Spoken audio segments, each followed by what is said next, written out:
Hello, my imaginary friends. You're back. So good to see you. Or not. This chapter 12, I think we're on. I hope I'm doing my counting correctly, but this is Gouverneur Morris, and he was known as their aristocrat. He was born January 31st, 1752, and died on November 6th, 1816. Gouverneur Morris. James Madison may have come up with the idea for the Constitution, but it was a guy named Gouverneur Morris who actually wrote it. And no, he was not governor, he was gouverneur. Anyhow, Gouverneur Morris was an aristocrat.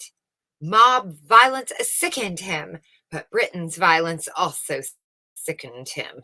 So this aristocrat signed on to the cause for American independence. Not an easy decision.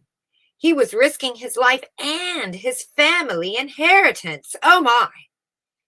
His own mother was a loyalist to Britain, and though he had an arm badly damaged from scalding, Gouverneur joined a revolutionary militia. But where his gouverneur really shined was at the Constitutional Convention.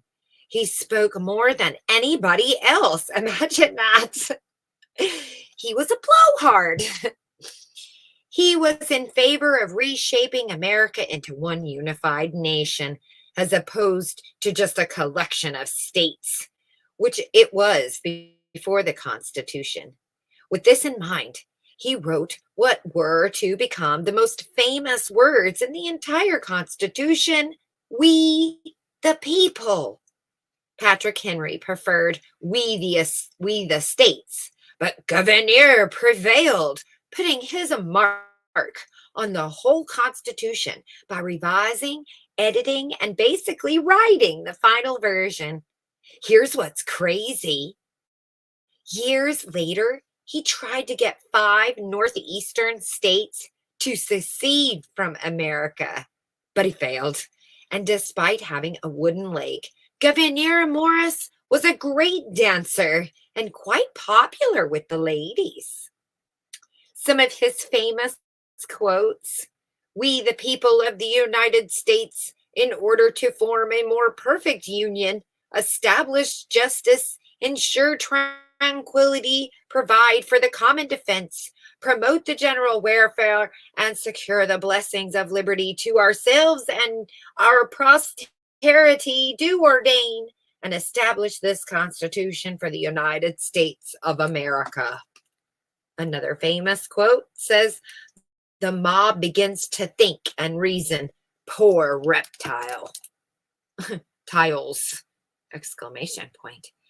And there never was, nor never will be a civilized society without aristocracy, something like that. He was 6 feet tall. He was a big guy. He was nationalist leaning. His jobs? Oh, I'm glad you asked. He was a lawyer, delegate to the Continental Congress, delegate to the Constitutional Congress, a U.S. ambassador to France, and a U.S. senator. Years served in the New York militia, that would be 1. His education, King's College, which is now known as Columbia University. He earned his bachelor's degree at the age of 16 and earned his master's degree at age 19.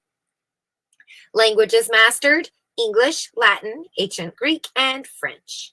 His stance on France: loved it.